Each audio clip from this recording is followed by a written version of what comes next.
નમસ્કાર દર્શક મિત્રો, હું શીતલ મહેતા ન્યૂઝ ઓફ કચ્છમાં આપનું સ્વાગત છે। જોઈએ આજના સમાચાર।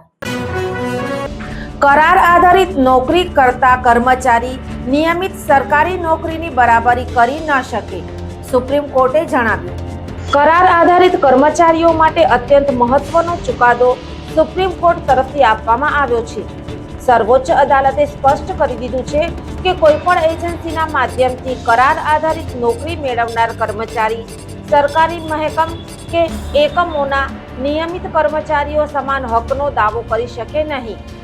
જસ્ટિસ અહસાનુદ્દીન અમાનુલ્લાહ અને વિપુલ પંચોલીની પીઠે પોતાના આ ચુકાદામાં કહ્યું હતું કે નિયમિત નિયુક્તિઓ પારદર્શક પ્રક્રિયાથી થાય છે અને તેમાં તમામ પાત્ર ઉમેદવારોને સમાન તક મળે છે, જ્યારે કોઈ એજન્સી મારફત નોકરી આપવાનું તેની મરજી અને વિવેકને આધીન છોડી દેવામાં આવે છે।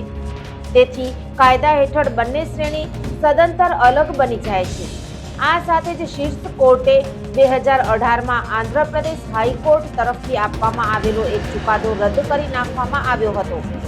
હાઈકોર્ટે કોઈ ત્રાહિત પક્ષકાર દ્વારા નગર નિગમ માટે 1994માં કરાર ઉપર નિયુક્ત કરેલા કર્મચારીઓને નિયમિત સરકારી કર્મચારી સમાન વેતન અને ભથ્થા આપવાના સંબંધિત વિવાદમાં ચુકાદો કર્મચારીઓની તરફેણમાં આપ્યો હતો, જેને રદ કરતા સુપ્રીમ કોર્ટે સ્પષ્ટ કહ્યું છે કે જો નિયમિત અને કરાર આધારિત કર્મચારી વચ્ચે કોઈ ફરક નહીં હોય તો નિમણૂકની અલગ અલગ પદ્ધતિના મૂળભૂત આધાર જ તેની પવિત્રતા ગુમાવી દેશે।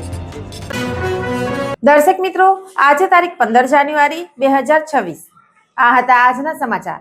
આવતીકાલે ફરી મળીશું, ત્યાં સુધી મને રજા આપશો। નમસ્કાર।